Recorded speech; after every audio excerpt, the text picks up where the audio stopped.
council meeting being held on December 7th. Yep. We had an RDA meeting, a work session before, and we're updated. Some of you may have seen it. Storm's coming about our plowing and our street cleaning, which was good, and some economic development, and we thank you for being here. Council meeting. So let's make sure we can conduct business by doing a roll call vote, starting on my far left with Councilman Ince. Ince, present. Fillmore, present. Meekum, present. Ivy, present. McEwen here. Sounds like they're all here, so we're good to go. Let's start with a prayer or thought by Councilman Ince.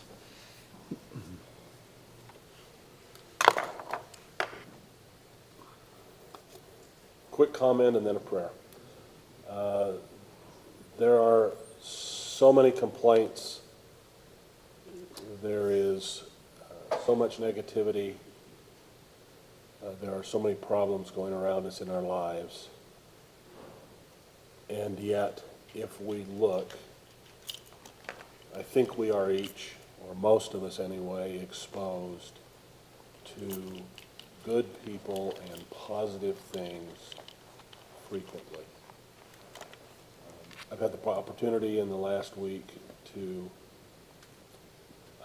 be on the edge of someone who made significant personal sacrifices for someone that they didn't know. We live in a tremendous city, we live in a tremendous state, and we live in a tremendous country, and I hope that we all remember that.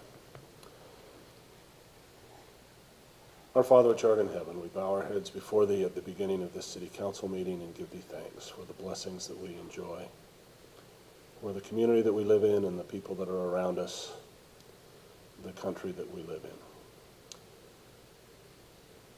We are thankful for the opportunity to meet in this activity of self-government and pray that we will each be aware of our opportunity and responsibility to participate, and that we will treat each one who participates with respect and kindness. We pray, Father, for this country and its people, that the differences that divide us might be minimized and the things that unite us might be maximized. We give thanks for the first responders in our community and pray that we will have thy Spirit to be with us this evening, and say this in the name of Jesus Christ. Amen. Amen. Thank you, Councilman. You'd all rise and let's repeat the Pledge of Allegiance. I pledge allegiance to the flag of the United States of America and to the republic for which it stands, one nation under God, indivisible, with liberty and justice for all.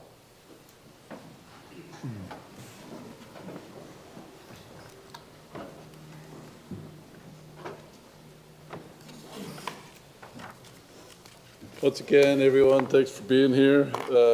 The next item on our agenda is what we refer to as our open session. We do have two public hearing matters tonight on the Porter Walton Reinvestment Project Area Plan and the Police Department pay schedule. So those are things that if you're going to address those, you could wait to address those later. Those are our two public hearing matters. So the open session is a chance to say what's on your mind, some things that you may be thinking about. We'd encourage you to keep your comments to 2 to 3 minutes. Most of the comments we take under advisement, and you look to put on another agenda or that type of thing. But we like to hear from our citizens at every council meeting on what might be on their mind. So those that are joining us by Zoom, you have it up on your screen to call in. And I will look at our recorder to let me know if there's anybody that is calling in. Those of you that are here, you can come up to this microphone and just state your name and where you're from. So the open session is open for you to comment.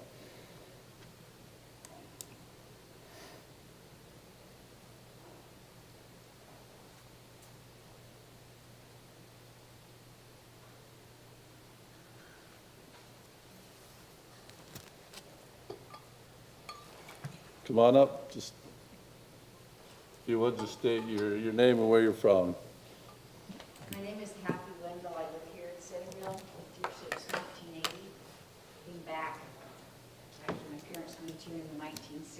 and I was here till I got married. And then we spent 10 years living all around the United States. My husband, Paul Wendell, recently passed away in June, and of course, there was no place for him.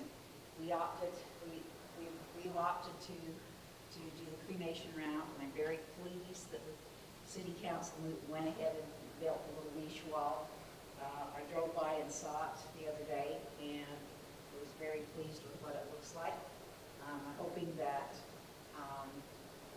at one point I was told that maybe they were going to have a section of it for veterans. I don't know if that, and then again, they said, well, we don't really know.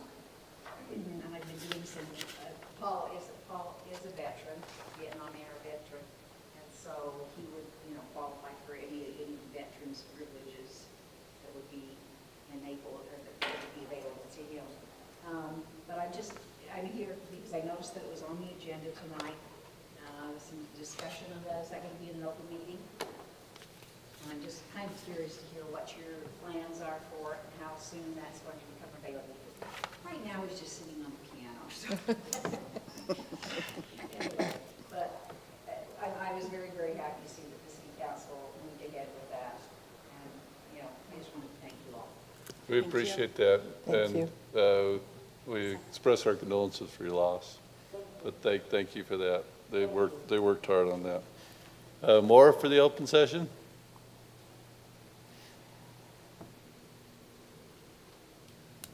Any online? Okay. All right, we will close the open session and move on to our first public hearing matter. This is a Porter Walton Community Reinvestment Project Area Plan.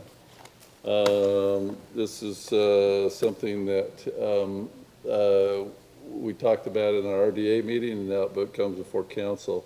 Do we want to have some background on this at all, Rob? For those that are joining us now? Yeah, so this is, really it's just a technicality that has to happen in creating a project area. So we held a public hearing at 5:30 as the RDA board and discussed the Porter Walton Community Reinvestment Project area, which will be a new power sports mall on Frontage Road, and will create a net benefit to the city of about $3.5 million and all the tax entities of over $5 million. And as part of the process of creating the project area plan, the city council, after the RDA board approves of the plan, they adopt it by ordinance, and it makes it the official project area. So the public hearing that we're having is more, it's city-driven, it's something that you do, but it's not required by law to create a CRA. Just to clarify.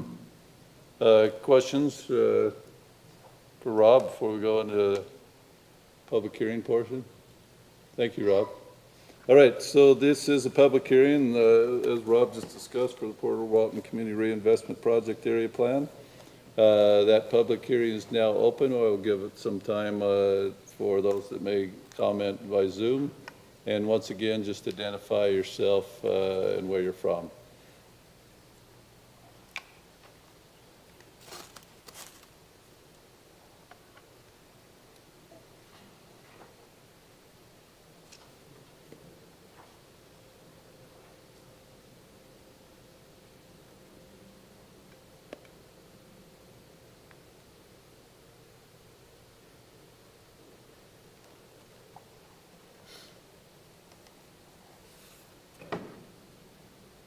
Nobody here, nobody online. I will close the public hearing and see if from council, if there's further questions for staff or for Rob at all on this.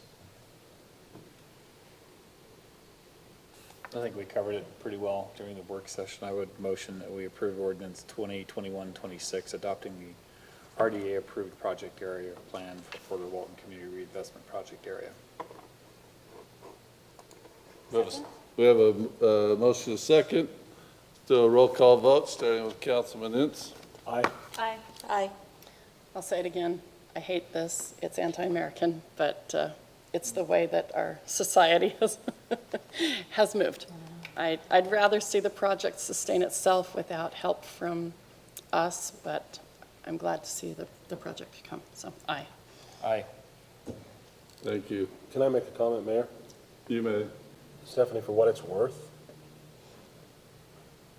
this is open and fully discussed, It is. and it is something that we are doing to help attract them. And so it's not nearly as It's not- negative as it's some of not as the other bad as it steps could we be. had exposure to. Yes, that's true. I just wish that we could say, sink or swim on your own and then have it work. But I'm glad to see them come. It'll be great for the city. That motion passes 5-0. Let's move to item number 2. This is also a public hearing matter that we've discussed in a work session. This is about the position, job value, pay schedule amendments for the police department. So let's get some background on this. Brent, Chief? Brett, I'll hand it off to the chief. Brett's deferring to you, Chief.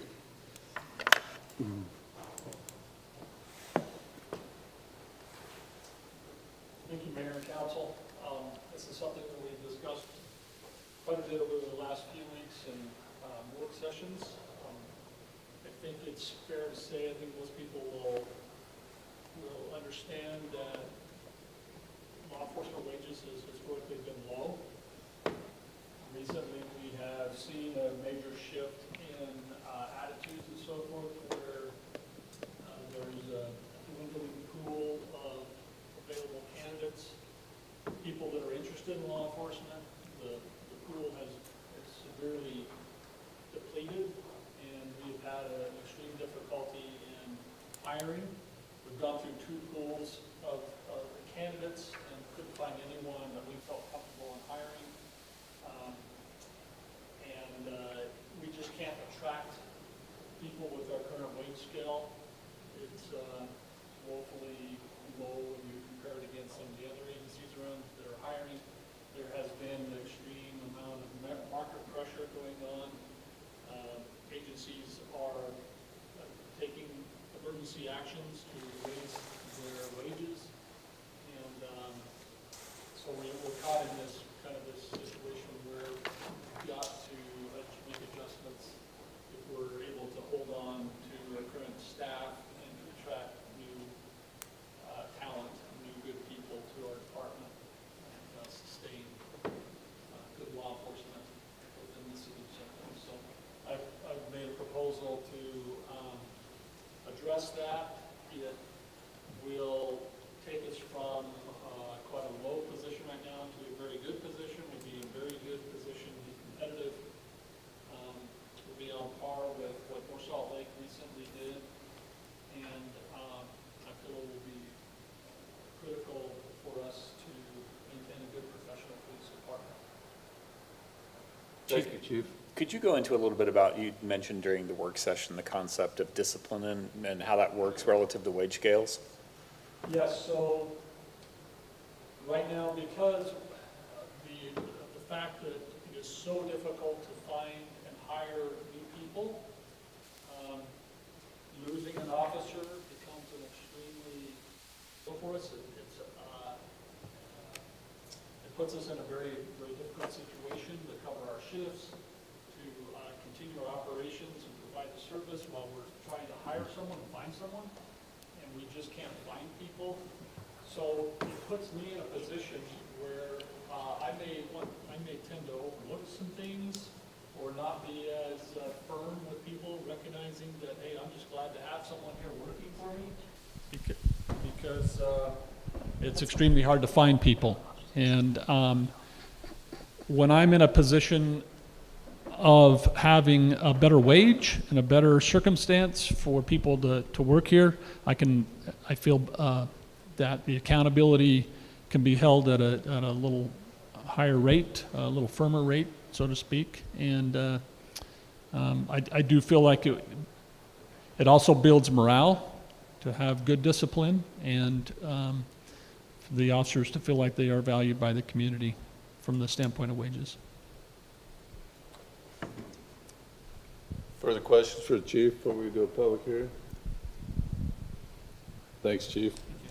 So this is a public hearing matter, and so this is, just like former public hearing is, it's a public hearing related just to the position, job value, and pay schedule amendments for the police department. And so this is, public hearing is now open.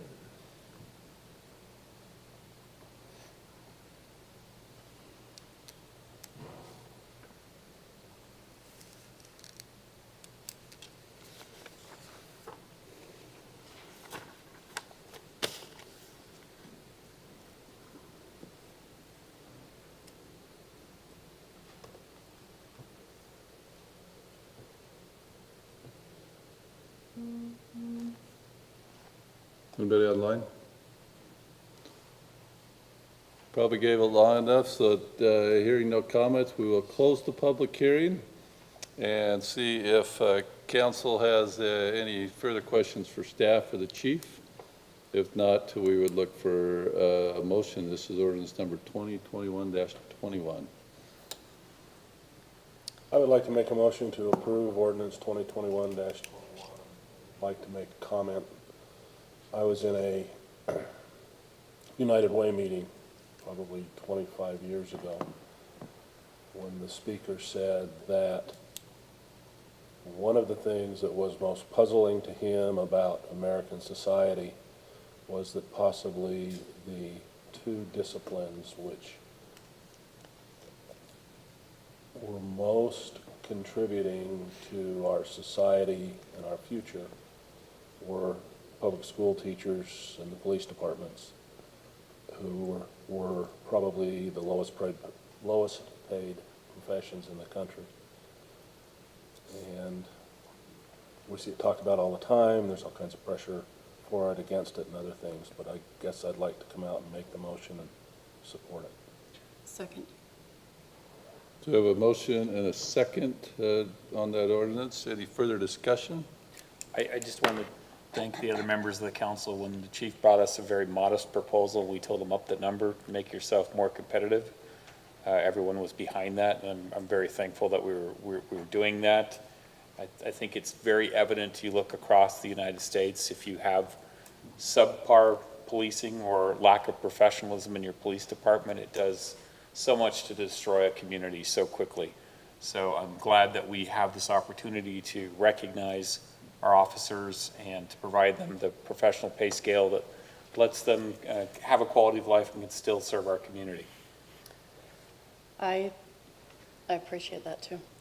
I think it was 7 years ago that I sat in a work meeting here and there was a proposal for one additional officer.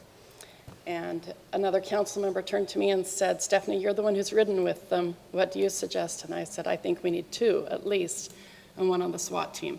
And I'm glad to see that finally, after 7 more years, we're going to be in a position to try to get a Victor 20. I'd just like to let the officers know that this isn't only so that we can hire new officers.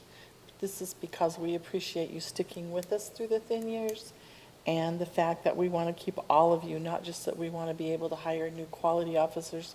We have quality officers, and we want you to know you're appreciated, and that is why we're willing to take this jump, is because we're not looking to only hire new quality ones. We know we have quality ones, and we want to keep you.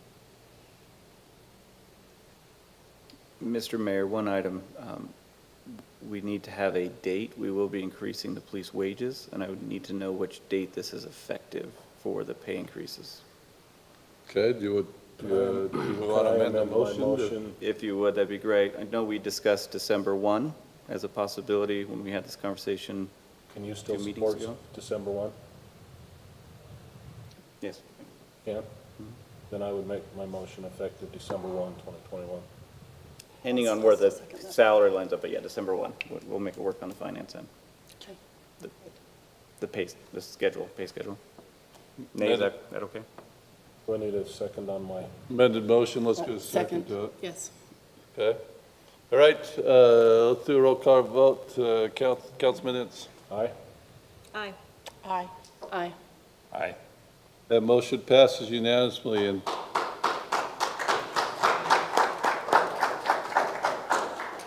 And officers, I want to thank you for all you do as well too. And we want to know whenever our residents are not treating you well. I know they're great at heart attacking you with the paper and everything else, but we want to know that our residents respect you as well too. And so thank you so much. Mayor, can I just mention that we also have an amazing, amazing Public Works Department. And I'm sad that this is not all going to assist them as well, because we've got some awesome and creative people there too. And I want to make sure that they're remembered and their pay is fixed right away. I agree, and we want them to know that they're not forgotten, and when this new budget starts in, they will be remembered for their snow plowing and everything else they do. And we got budget discussions coming up very soon. Grant and I talked this morning about getting them going early this year, so thank you, everyone. All right, let's go to item number 3. This is fiscal year 2021 audit report. The audit committee, which a few of us are part of, met on this last week and had it presented. Now it's time to be presented to council. And it looks like, Nate, you're popping out of your chair. You the one presenting, excited about it? Thank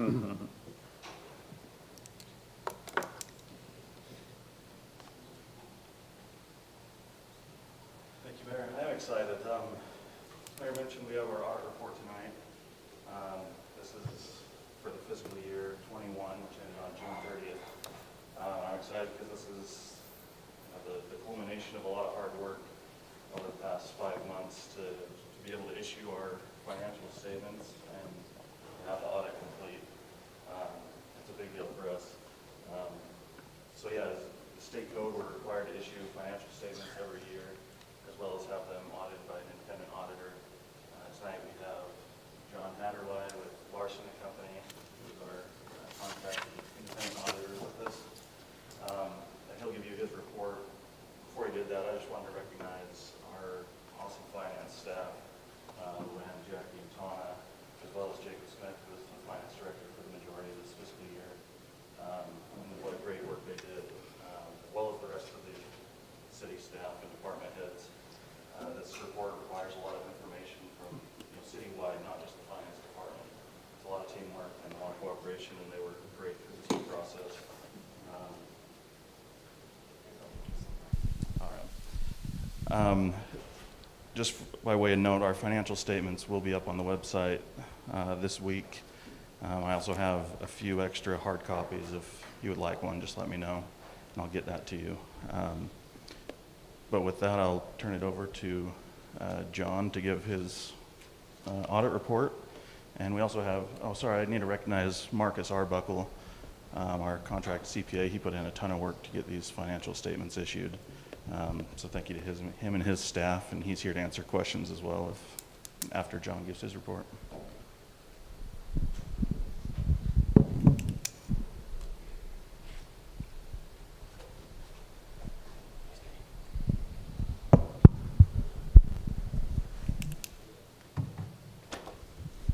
Mayor and Council, thanks for letting us come and take a few minutes. Like Nate said, the financial statements were completed with help from Marcus and Nate, put them together, which allowed us to finish up our audit. And tonight, I just want to go over the results of our audit, so I'll go over our opinion on the financial statements, what is included in our opinion, what's not included in our opinion, and what we actually, the different types of opinions that we give. And then just some information for the council. Maybe some of the hot items that are going on in the state right now, just to be aware of. Just remember that the financial statements are the responsibility of the city. Nate and Marcus, they know this. They're not our financial statements. Our responsibility is to take those financial statements and break them down into the trial balance accounts, and then we break them down further into different areas. And we test those balances to make sure that your financial statements are materially correct, both in the balances and in the note disclosures of the financial statements. Our opinion on the financial statements, so the first opinion we give is on your financial statements. And I guess I should preface it by, a lot of people get confused on what an audit is. Our primary focus and our scope is your financial statements. So when we look at your internal controls, or we look at balances. If something unusual comes up, our scope and our intent is always on how it affects your financial statement. So if there's a lack of internal controls, it may be that you don't lock your doors. I'm not so much concerned that you don't lock your door. I mean, I am, because you need to be secure, but, I relate that back to, okay, if they don't lock their doors, can that affect their financial statement? So then it becomes a key control for me to identify areas that we need to test further. So the opinion on the financial statements is an unmodified or an unqualified opinion. That's a clean opinion. And that covers the basic financial statements. There are sections of the financial statements that are not covered under our opinion, and that would be the management's discussion analysis, which always immediately follows the audit report. And there's a section called required supplementary information that has schedules from the URS. There may be budget schedules in there. Those things are required to accompany the basic financial statements, but they're not part of the basic financial statements, and that is why they do not fall under our opinion. The management's discussion analysis gives more readability to the financial statements, so if you don't like getting stuck down in the weeds in the numbers and you're trying to figure them out, the management's discussion analysis is a great place to read what's contained in the financial statements. There's a lot of comparative data to the prior year, so you can see where you're at revenue-wise, expenditure-wise in the different funds, things of that nature. All right, the next part of the financial statements, the supplementary information, and this can be information that you've chosen as a city to include in the financial statements for additional information for users. Your single audit that you had this year is considered supplementary information, so that's required by OMB or the federal government. And also the introductory section and the statistical section is also considered supplementary information. So any information that you choose to include in the financial statements and the single audit has an opinion in relation to the financial statements. So once again, it goes back to the basic financial statements. The introductory section and the statistical section are not audited, and therefore they don't get an opinion. All right, let me flip to the back. All right, the next report we're required to issue is for government auditing standards. There are certain procedures that we perform as a part of a government audit that typically we don't do in other audits. A lot of those relate around your budget and how you spend your money. The approval process really is transparency to the public. And as a part of our procedures, we also look at your internal controls. Not that we give an opinion on your internal controls, but we have to make sure that A, they exist, and B, they're actually functioning. And the reason why we care about that is if I see an area where there is a lack of controls or those controls are not functioning appropriately, then I have to increase my testing substantively to get to the same risk level as if you have good solid controls and we can do a walkthrough, we can test those controls and make sure that they're functioning properly, then we can do our basic procedures. Next report is your compliance with the state requirements for the state auditor. So you also get an opinion on your compliance, and it is also an unmodified or an unqualified opinion. No issues that we found in relation to compliance, so the city was not materially out of compliance in any of the areas that we were required to look at, which are your budgetary compliance, your fund balance requirements, your justice courts, restricted taxes, fraud risk assessment, and then the government fees. And I'll come back to a couple of these and talk to you about them in a sec. All right. The next report is our report for your single audit, or the informed guidance as it's commonly known. So for your single audit, we specifically look at the way you spent federal grant money. And we look at your controls over how you spend that money. So is there somebody monitoring how that's being spent? Is it being spent appropriately? And then we do substantive testing to make sure that it actually is being spent the appropriate way in your compliance. We didn't find any issues there, so it's an unmodified opinion or unqualified opinion as far as your internal control and compliance over each major federal program. And the major federal program that we were required to test this year is the coronavirus funds, which is very common. That's primarily a major program just because everybody spent that money last year. All right. So now the summary of our auditor's results. There were no material weaknesses that we identified either on your financial statements or as a part of our single audit. And just to reiterate, the single audit really is a separate engagement, even though they're combined on the financial statements. They are a separate engagement, and so we report them separately. So no material weaknesses, no significant deficiencies that we're required to report. There were no issues with the major program that we tested, and there were no compliance findings or federal findings that we are required to report to the city this year. There was a finding last year. The Park Improvement Fund was in excess of its budget appropriations, but that was corrected in the current year, so no issues there. So just real quick, a couple of things that I am required to go over with you as a council, just for professional standards. Just remember that there's estimates in the financial statements, and over time those estimates can change. Estimates are derived from really historical basis, but future events could also change those estimates. What we do as part of our procedures is we try to identify any estimates that are contained in the financial statements and make sure that they're consistent over time, and that the theory behind how you're estimating that is appropriate for what it is.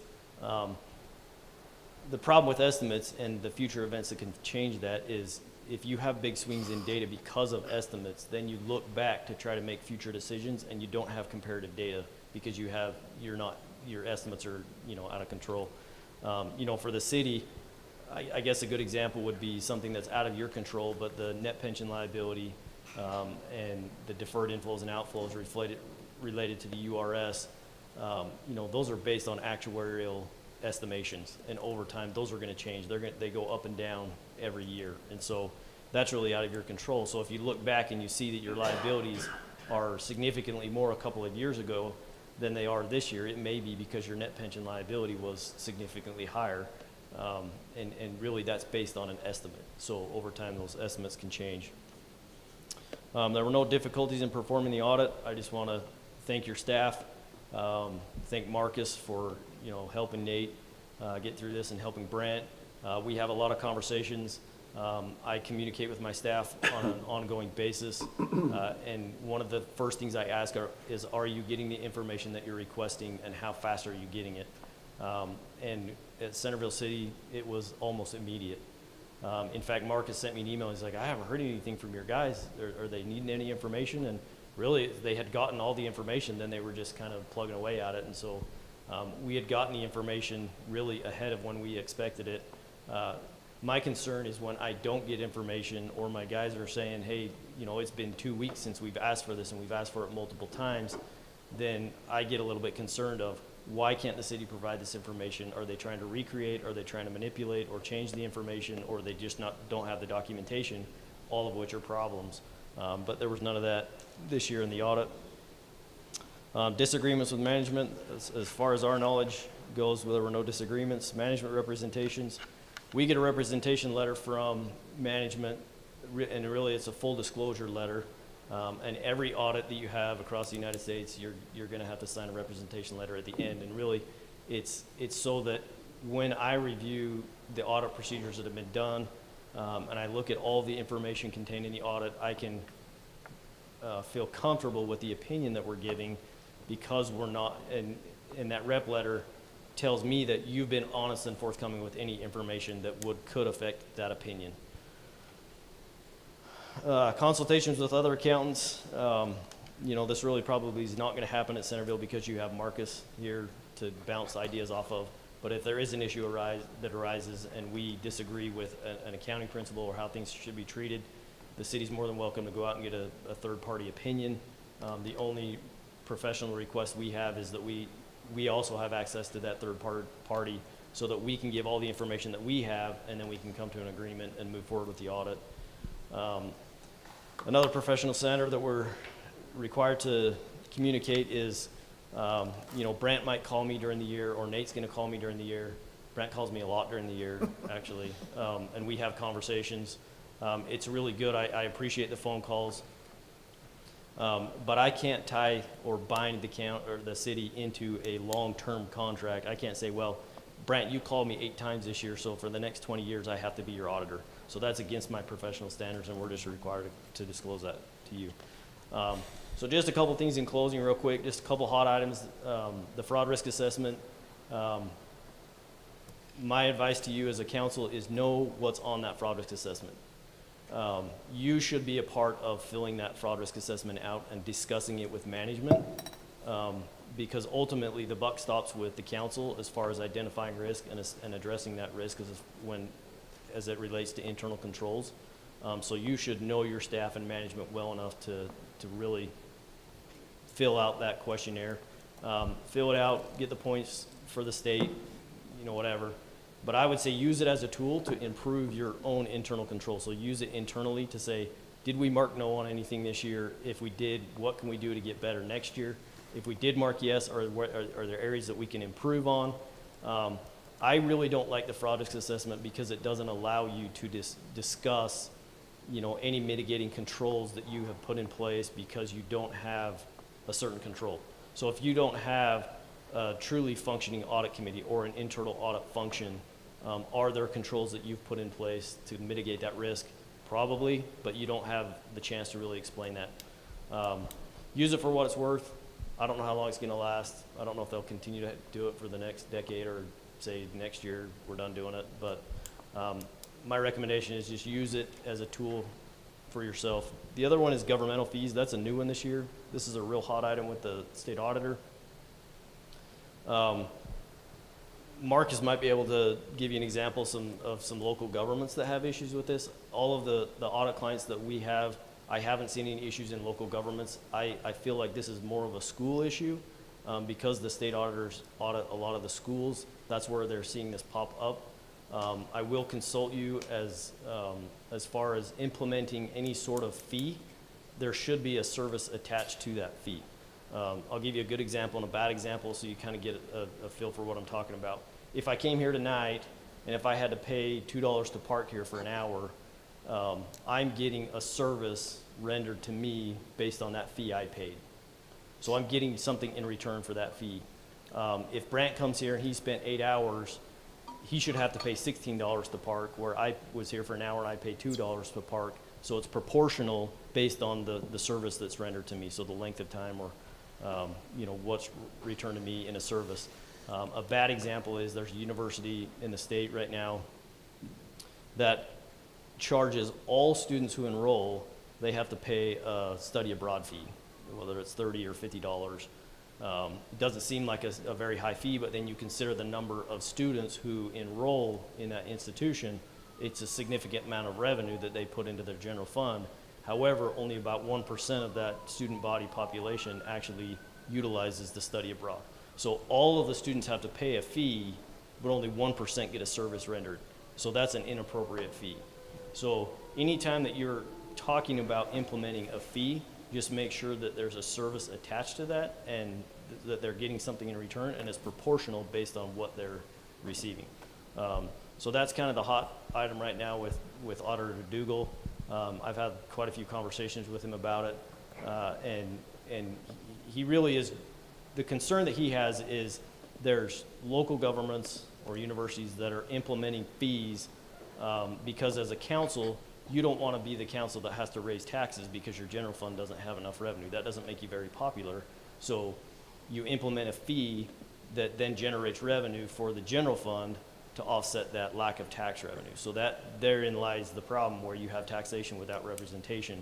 And that's his concern, that it's happening more than most of us realize. And that's why us as auditors are looking at that. But there were no problems with any of the fees that we looked at Centerville. But that's just kind of general counsel as things that are going on to be aware of in the future. It's interesting you bring that up, but I'd love to see how that plays out in real life, because what you just described means that no student would ever pay for the football team again at any university unless they're on the team. You're right. So I'd love to see, it sounds great in concept, but I don't see them defunding the youth football team over that principle. Well, and you're right. I mean, and there just needs to be a good basis behind it and a good theory. And, you know, everybody has their own opinion, and so that's why I talk to the state auditor's office quite a bit, and I let them know what my opinion is, and it's good, so. John, I'll give an example. A current example is when we had on the ballot the Prop 1 tax to pay for transportation, that Prop 1 we had a few years ago. Utah County did not approve Prop 1, so you had a number of cities create a road tax, a road fee, and so they weren't getting that extra, 0.1% to help pay for transportation. So Pleasant Grove created this road fee, and they're currently in litigation. Libertas has sued the city for this road fee. Now, their methodology is actually sound. It's actually tied to a service. They actually have gone through the entire process and have a study and say, this is how you benefit. And it's pretty methodical, but you had other cities not go through that process and not document how each home benefits from that fee. So that is an example, and it currently is in litigation. And now, what that has done, though, is created and opened this door of looking at all the fees and evaluating how we charge all fees and the services tied to them. So it's a red flag for the state auditor. Now let's look at all of our fees, which is not an unfair. If you want to increase your revenues, the proper way to do that is through your property taxes, right? Yeah. So you have that transparency with your community. Okay, any questions from the council? So the audit committee met a week ago. I had a few questions for him. My main questions were along the lines of the single audit, since we'd received that money from COVID, and our compliance in that regard. And you assured me, as you just described again, that you tested that very well. And I asked a couple other questions. So I've had a chance to ask my questions, but council, you have any other for him? Mayor, since you did bring that up, one thing to look forward as you're spending the ARPA money, and Marcus can kind of guide you on this as well, but most of the cities are not going to be considered subrecipients. They're going to be considered primaries. Therefore, it's not going to be pass-through money, and you're going to be subject to additional requirements, reporting requirements. But it is going to be very similar to the coronavirus money, where they're throwing money at you and telling you to spend it with not a lot of direction. And so reach out to Marcus, reach out to me. We try to stay in a loop as far as what guidance there is and when it's coming out. But as you spend that money, I would say the best thing to do is to document. Make sure, just like the fees you're talking about, I mean, there needs to be documentation on how you're applying it and how it relates to ARPA and the infrastructure plan, and that it came before council, that was discussed, that it came before the public. So if you have all of your ducks in a row, it's really hard to argue with how you spend the money, based on, and make sure that you identify in the code, the compliance sections, what you're applying that against and what guidance you're using. Us as auditors, it's really hard for us to test the CARES money, and it's going to be the same with the ARPA money because the guidance was changing so fast. And the compliance guide that we actually go off of in our audit procedures didn't come out until last December. Well, everybody was told to spend the money in June or July, and really the final guidance didn't come out until December. And so the state auditor has issues with, okay, well, you didn't spend it based on what guidance says, but that guidance didn't exist when you spent it. So that's why I say document based on the guidance that you have when you spend the money and why it's applicable. And then it's really hard to argue against why you're out of compliance, even if the compliance changes. Thanks. Appreciate the presentation, and thanks for all your work. Thanks for Mark's work, our staff's work. Marcus, Nate, anything else? Is this somewhere we want a motion to approve the audit, or do we not need to do that? Accept the audit, sorry. I don't know if we have. I don't think we have. Okay. So there was just the presentation. Thank you. Thank you for all your hard work, and as being our auditor, and like I said, staff and our outside CPA. All right, let's go to item number 4. This is the Summerhill Lane PDO final subdivision plat. This is an item that we had 3 weeks ago, a nice, good, lengthy discussion on. We had a public hearing on the proposed final subdivision plat. After the public hearing and discussion of the matter, the city council tabled the action until tonight. And we have in our packet, which the public can see as well too, about 18 reports that we've received on this. So we've been briefed well on it, got good background. And so I guess we're at the point now that I just turn to council and see what other information you may need. Do you need staff to present to you more? Or anything, questions on any of those documents you may have reviewed? I don't have any questions. I do have a prepared lengthy motion that I'd like to enter into the record, but it's long, so when everyone's ready, I can read that through.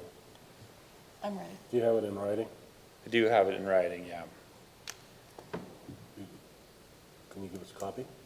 I only have the one copy on me. Oh, okay.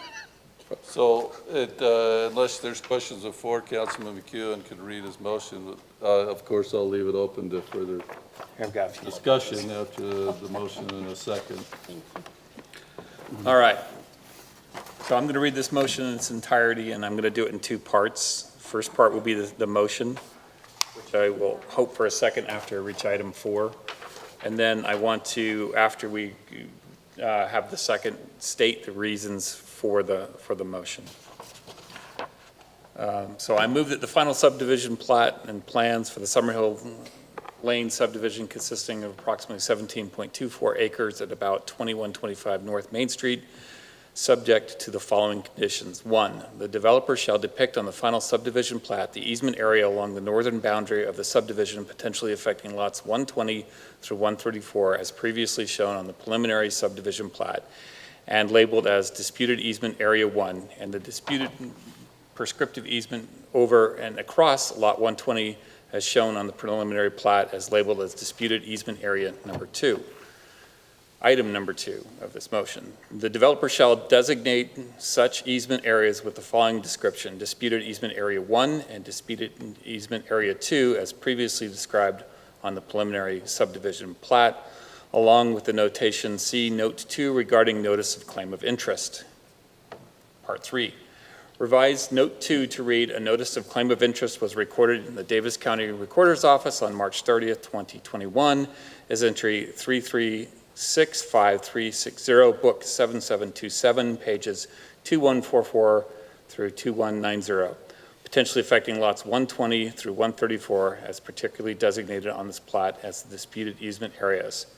And then number 4, the developer shall enter into a long-term stormwater facilities management plan if applicable.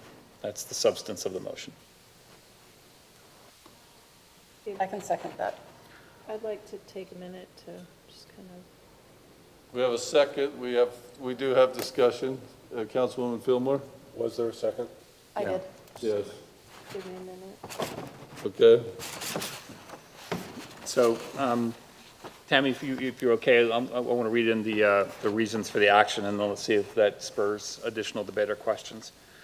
So, on November 17th, 2020, the city approved a PDO rezone and conceptual plan for the Summerhill Lane subdivision as more particularly reflected in ordinance number 2020-13. On December 27th of 2021, the Planning Commission reviewed the Summerhill Lane final subdivision plat and recommended approval of the same with conditions. Pursuant to Centerville Municipal Code 1504-060, the City Council is not bound by the recommendations of staff or the Planning Commission and may set its own conditions and requirements so long as the conditions and requirements are consistent with applicable provisions of the Centerville subdivision ordinance. Pursuant to CMC 1504-060, the City Council is authorized to impose reasonable conditions on the final subdivision plat approval as recommended by staff and the Planning Commission or on the City Council's own initiative so long as such conditions and requirements are consistent with the applicable provisions of the Centerville subdivision ordinance. The City Council finds that the subdivision plat is consistent with the approved PDO rezone and conceptual plan approval and associated terms and conditions of that approval. The City Council finds that the final subdivision plat is in conformity with the requirements of the Centerville subdivision ordinance and other applicable ordinances of the city, including but not limited to CMC 15-04030. City Council finds that the subdivision plat conforms with the preliminary subdivision plat as concluded and recommended by the Planning Commission and as set forth in applicable staff reports. The City Council finds that there is substantial evidence in the record to support designating the disputed easement areas on the final plat as set forth in the above conditions as existing or proposed easements in accordance with CMC 15-04030. And with that, I'll take a break And a drink. and a drink. You've been very thorough. Well, you know, that's the thing. There's a lot, we can all agree, there has been a lot to this. I think our duty from the city council standpoint's met. We talked about this last time in terms of where does this leave us with future residents and conflicts. I mean, we have this duty of trying to maintain peaceful coexistence. I think this brings us as far as we can go as a city in exercising our prerogative to work on this issue, and the rest is reliant on the parties and the courts to solve. That's where I sit on it. It makes sense. I haven't had the time, and with front-to-back copies, I'm having a little bit of a difficult time identifying all of the differences. What are the differences between Really, motion it's, one and motion two? yeah, motion Didn't two realize there was was an alternate that was considered, but I think that the right answer is to put both of the disputed easement areas on the final plat, whereas the motion two was a sample that could have done just one. And I think, Okay, so is that the yeah, difference? that's the It's the material one difference, versus is it's the one two? versus the two. And are the reasons for action basically supportive of that? Same justifications. We're within our prerogative as the council to listen to the recommendations or not listen to the recommendations of staff and planning commission, as long as what we put on is not inconsistent with our ordinances. And I feel very strongly about this because of and a lot of what Symphony's attorney even said, that I just feel strongly that the people that are going to be moving into this neighborhood, I don't want them to come and say, all this information was given to you, it's in your records, it's, on your meetings, and you didn't give us enough information. I purchased this property and now I have people driving through the back of it. I want to feel like we have covered our bases for our future citizens and our basis for Symphony and the Packers, that it's all out there on the table now. Anybody that's dealing with that property will be able to know what we know.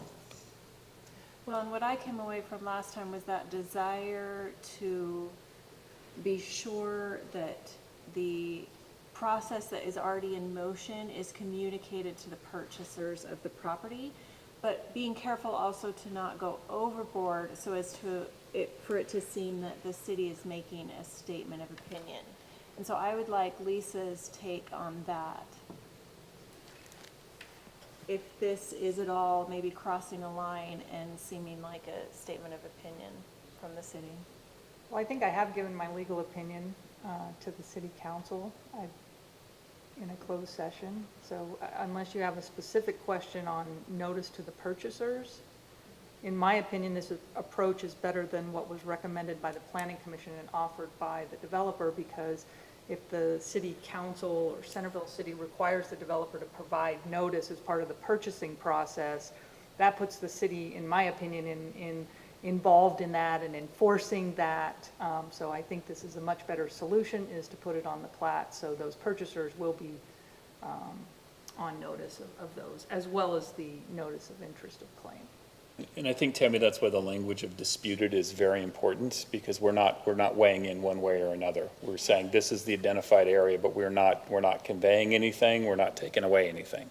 Right. Yep.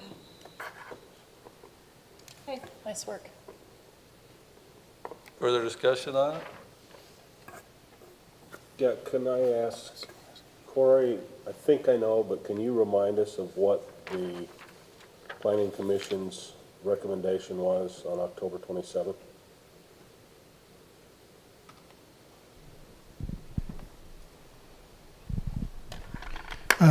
Yeah, probably not word for word. A couple of the differences that I noticed in the motion that you're making is, one, the discussion of the developer having to notify somebody at the purchase of the property, and that was a condition of the city approval, which is one that I had talked with Lisa extensively about, that putting that into the lap of enforcement of staff to ensure that happened was going, beyond what we thought was reasonable.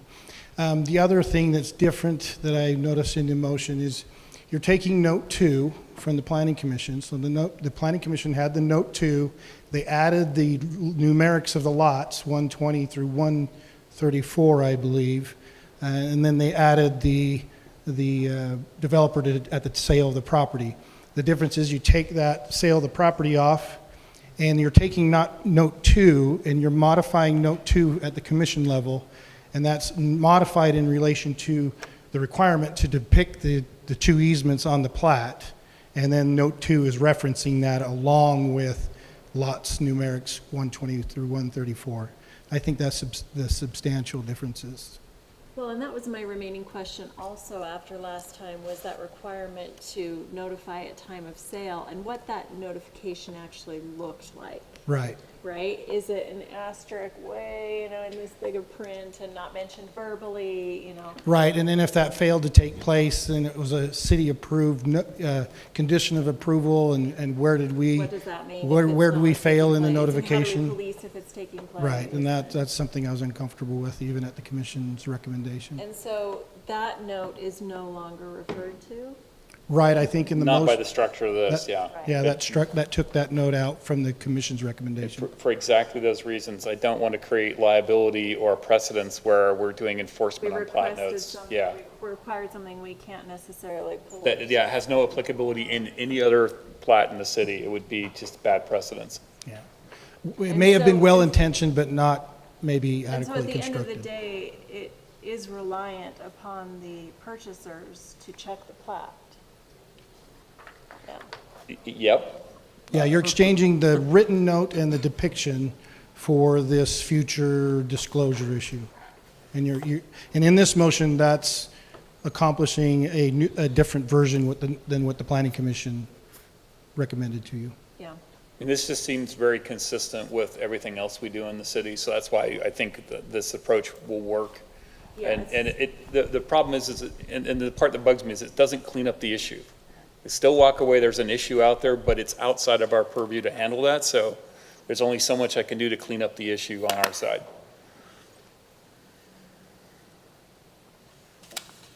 Okay. Councilman Ents, did that answer your question? I think so. I'm still trying to struggle through it.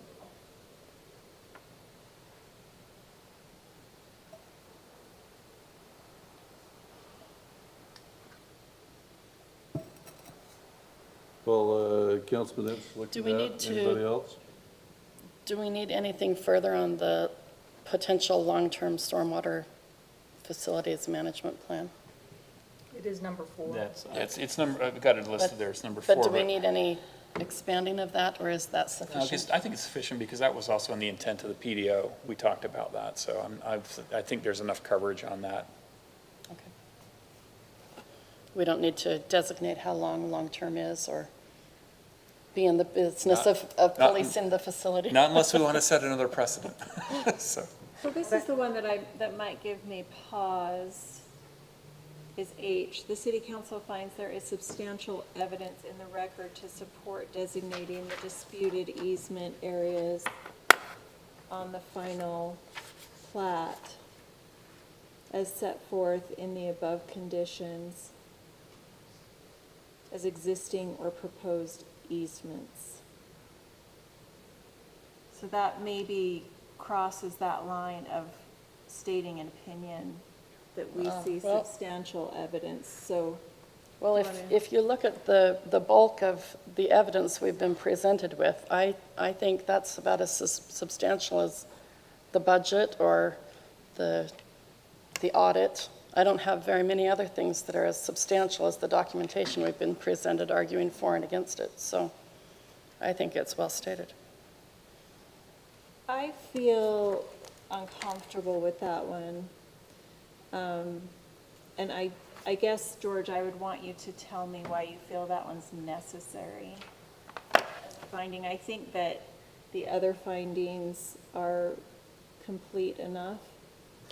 I think the rationale there is the thought process is if we encounter more of these or a future council encounters more of these, there needs to be some sort of threshold in order to, I mean, this is to me a fairly significant event to record this. So to me, there has to be some sort of evidentiary threshold and there's been enough documentation presented to make me think, yeah, that's substantial. But if somebody came in and said, oh, I have an easement because I've been driving across this person's property for 20 years and that's the only statement I have, would I be as inclined to want to record that as something that's potentially going to impact a buyer? I don't know. I guess my question to Lisa in this one would be, that evidence was presented to us, but was it helping for us to decide anything that is under our purview? The evidence that was presented, did it influence any of the things that were under Planning Commission's purview or our purview to decide? Or was that superfluous documentation? And if it was superfluous documentation, then I would feel uncomfortable with us referring to it in the findings. So as a final subdivision plat, this is an administrative decision. So if the council's decision is appealed to the district court, it will be reviewed to determine if there's substantial evidence in the record for your decision. And I think a significant issue here is the interpretation of existing easements, or as some additional arguments were brought up at the last meeting, existing or proposed. And so this is saying we think there's substantial evidence. However, there's a significant disclaimer in that because you're saying there's substantial evidence to designate them as disputed easements. They're not, it doesn't say that there's substantial evidence to claim those or determine that they exist. But there's substantial evidence both ways that these are disputed easements. Could we just add that to the end of the sentence? What if No, we what if- change substantial to adequate? The city council finds there's substantial evidence in the record to support designating the disputed easement areas on the final All plat. it's saying is that we've received enough information that we realize that it has Yeah, but the substantial disputed- requires a conclusion, adequate, in my mind, doesn't. Well, yes, but But we can't make but that. we We're not the have court. received substantial. I And understand. it did impact what the note 2 from the planning commission, so And I it do had an understand your impact. point Yeah. about setting a threshold for future situations. So I agree with that. I don't have a problem with the word substantial, but what you just said, Lisa, that there's evidence both ways, right? Which There is was why we're subs- designating There was it as, substantial evidence both ways, and this finding is only speaking to substantial evidence the one way. No, we're No. both it's ways. both ways. Because we're putting it's disputed on Existing or our, proposed, yep. Right, but it's referring to our ordinance that is assuming existing or proposed easements, which we haven't determined. So, Lisa, you just said something in your comment there about the fact that there's substantial evidence on both sides of the issue, and we're not making this a matter of opinion on the dispute, or something to that effect. What are your thoughts on just adding a comma and then an additional statement at the end of that? I think the language addresses that. Okay. It's saying there's substantial evidence in the record to support designating the disputed easement. I do think that the council has to make a finding, because you are requiring these easements to be put on the plat. And so there has to be some connection back to your ordinance, because we can only add things in an administrative decision that are in our ordinance. And so I think that is just walking the line between trying to make the determination to say there is substantial evidence that these are disputed easements. And therefore, under our ordinances, we as a council are interpreting our code to say that they're potentially existing or proposed, Okay. with the disclaimer. So Councilwoman Fillmore, I appreciate you asking all these questions, and Councilman Ince, I appreciate you wanting to get through it. This is new, we're seeing it, there's a lot to take in, and so I do not want to call for a vote until everyone's is satisfied with this lengthy motion that we have.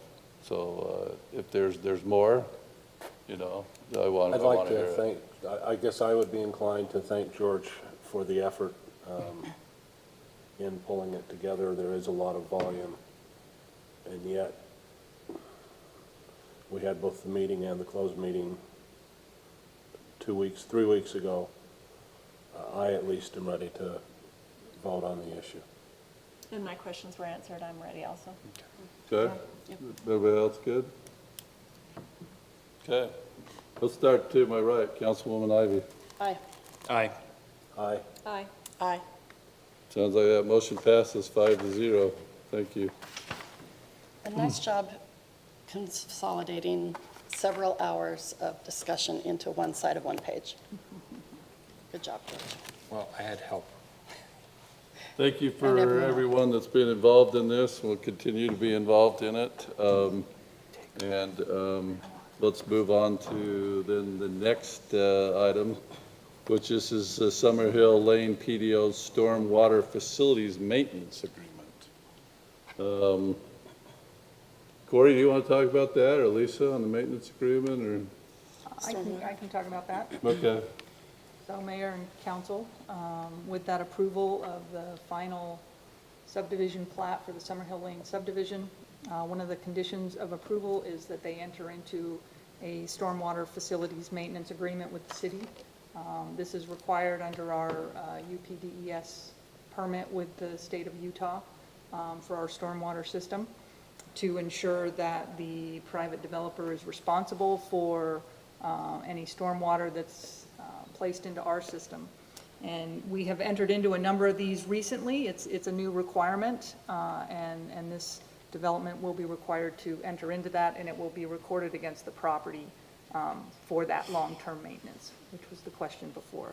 It will run with the land. So staff is recommending approval of the stormwater facility maintenance agreement for the Summerhill Lane subdivision. Questions for Lisa on that? And just so it's the same agreement that we've entered into with 2 or 3 other developers.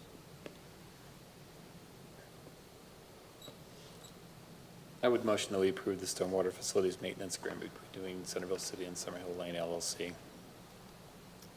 Second. Have a second? Further discussion? Okay, let's start with Councilman Ince. Aye. Aye. Aye. Aye. Aye. And that motion passes unanimously as well. So I do have one question in this regard. Yes? It's probably primarily a combination of Corey and Lisa. We had, at least in my understanding, have had some significant water issues in past years on prior developments in the specific region. The new one down on Frontage Road, which always escapes me by name. and Woods then- Park PDR. Woods Yeah, Park. Park, and then the developments along Fourth West that have had significant water issues. What do we do to be sure that this development maintains this, which at least my recollection of prior situations is that the developers did not maintain those stormwater systems? I think you're talking about two different issues. You have the stormwater management system that it's dealing with entire development, and then you have adjacent water coming off. So the Woods Park handled their stormwater inside their development. There were some claims where you had lower elevation properties that were already having some drainage problems. And as they saw those drainage problems still continue and the sprinklers going on at Woods Park, there was some assumption that they weren't handling their water. Our city engineer went out and said, yes, their water they're handling. This off-site low elevation water that's coming off the surface is a different kind of situation, and there's not an outlet. The difference that you're having with the Summerhill Lane is because they came to you originally with just a rezone and a standard subdivision. the city rejected that proposal and came to you with a PDO. And the PDO, the council did two things on the favor of the city side, was an access out to the frontage road, because that was a big debate, and developing all of the drainage infrastructure up front as one entire development. And because it's going from Main Street to frontage road, you don't have an interruption of surface water to the east. It will be captured and delivered all the way to the west. And so that's a significant difference of why the council chose to push this as a PDO rather than a standard subdivision. So you think this gives us the control that we need? Yeah, you'll still have the issue of surface water off of people yards to some degree. They'll put in their drains to capture, a lot of that. But, you still have from time to time where, an excessive storm beyond normal will create some surface water from lot to lot, because it's only calculated, I think, at a 20 or 25-year storm, not a 50-year storm. So if we have some cloudburst comes in, you'll still have some surface water problems, but the main stormwater management is in place. Thank you. Thanks, Corey. All right, let's go to item number 6. This is a Rocky Mountain Power franchise agreement. And thank everyone for coming. And pole attachment use agreement. Lisa, you want to tell us about this? And I think we have a representative from Rocky Mountain Power, or do you just want me to turn it over to him? Hey, why don't you introduce it for us? Thank you, Mayor and Council. We have before you the Rocky Mountain Power franchise agreement, as well as the pole attachment use agreement. And we have with us Kirk Nigro from Rocky Mountain Power. He's the new regional business manager for Rocky Mountain Power. You'll remember Steve Rush. So essentially, Kirk is our new point person. We appreciate Kirk's involvement in this. So we obviously have had a franchise agreement with Rocky Mountain Power, Pacific Corp for decades. The last time we renegotiated this was in 2006, and it was a 5-year, and then we renewed it in 2011 for 5 years, and 2016 for 5 years, and so this latest extension expires December 31st of this year, and Rocky Mountain Power came to the city and said, look, we'd like to renegotiate. It's been quite a while. We have a standard agreement that we'd like to use. So they sent over that standard agreement, and I basically just created a red line from the 2006 version to the one that they wanted, and there were a lot of changes, so then we just kind of decided to go back to the 2006 and add in the changes that were acceptable. So that's the version you'll see, is the 2006 versus the final negotiated 2001 version. As staff, we also looked at about 10 other franchise agreements that other communities nearby have entered into with Rocky Mountain Power over the last 5 years. We tried to, target those. And so in the red line, you'll see I identified if some of, if I liked a provision that I saw in another franchise agreement, then we just added it and labeled which city we got it from, which made the negotiation fairly easy because they'd already entered into those provisions with other cities. So I think that staff is satisfied with the franchise agreement, and I'm happy to let Kirk add some comments, but I also just want to address the power pole attachment agreement. So one of the things that the city was not able to get in this franchise agreement is we wanted to add, similar to the West Bountiful franchise agreement, that we could put not only some police facilities on these poles, but also our seasonal decorations.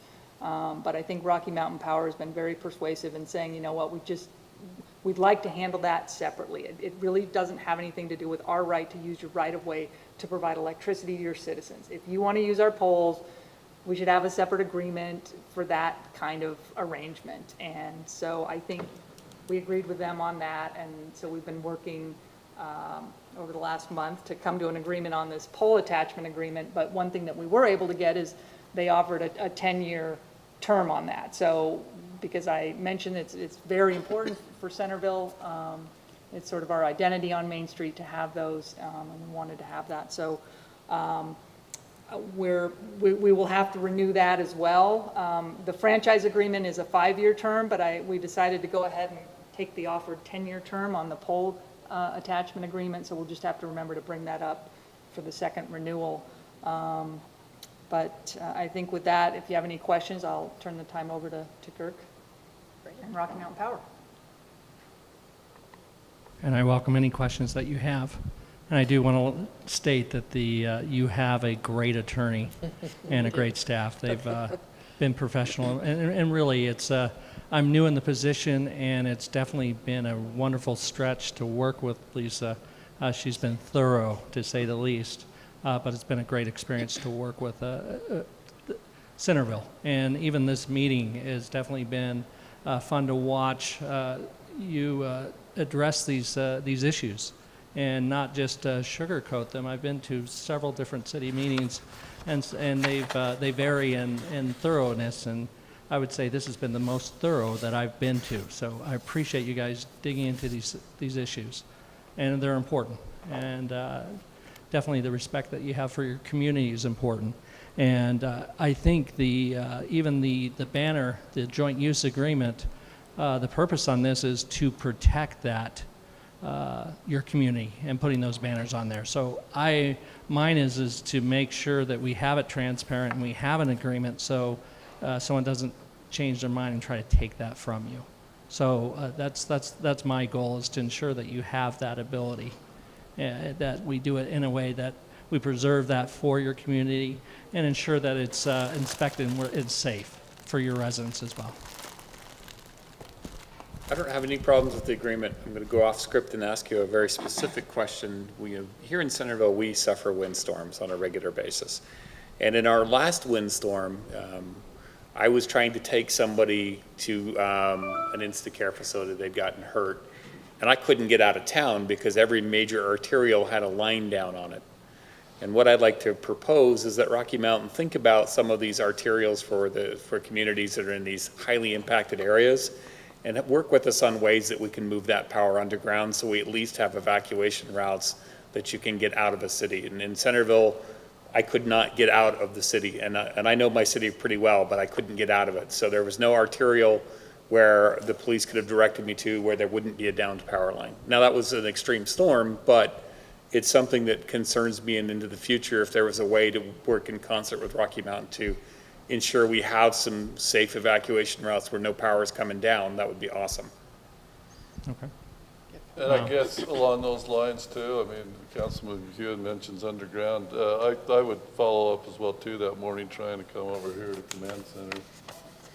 And I talked with our city manager later on at Brandt. It seems like the ones if we're not underground, the ones we have above ground are really old and they were snapping. And it seemed like they were old poles that needed to be replaced, and I don't know that we followed up on that. But anyway, we're hitting you with a lot, but just some thoughts. And at the very least, straightened. We have a plethora of angles going on. That's what gives us our character. Yes, you could call it character.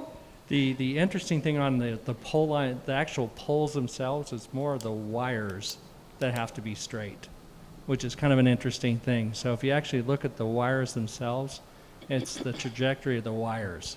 The poles themselves sometimes will be a little angled, and that's just to make sure that we have those wires that are actually straight, which is kind of an interest. That was the first thing that Steve Rush actually showed me on my day one in June.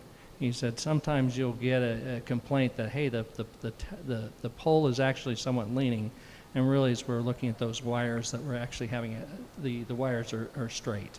It's kind of, if you look at the pole, take a look at the wires. If the wires are crooked, then we've got problems and safety concerns. But if you'd like, we're working with Brandt on a different issue with transfer switches. We can actually address some of these other safety concerns as well. I'll take notes on those, and we'll work on trying to come up with some plans on undergrounding. And what was the other one? There were two? So it's the age of the poles. And then just making sure that we look at the infrastructure. That we have at least egress routes that are protected to leave the city from all directions.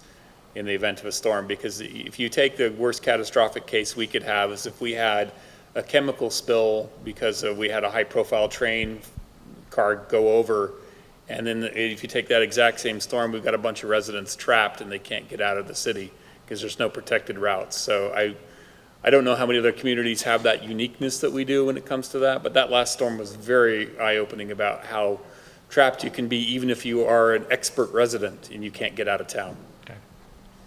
I will share our first meeting I did.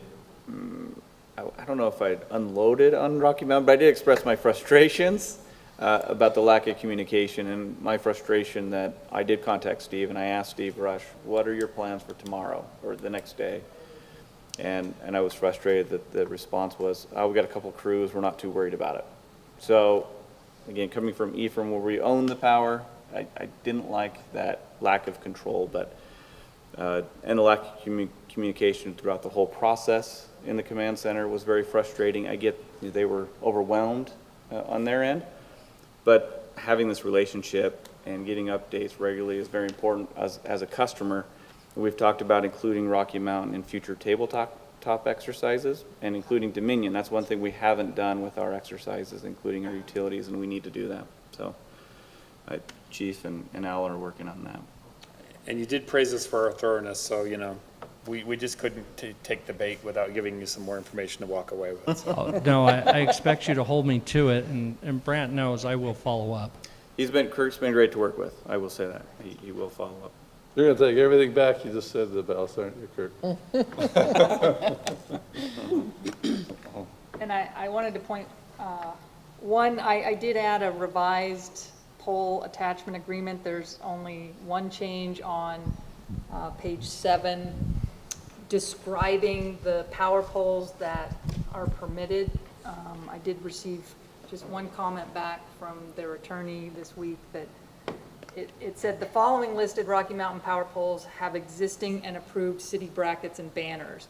And they had some heartburn with "and approved" because it's kind of a chicken and the egg. They want to come out and inspect. So anyway, we agreed to just say this revised version says the following list of Rocky Mountain poles have existing city brackets and banners. So we're just stating the truth. So that's the only change in the revised one. And just some follow-up, I did talk to our joint use group.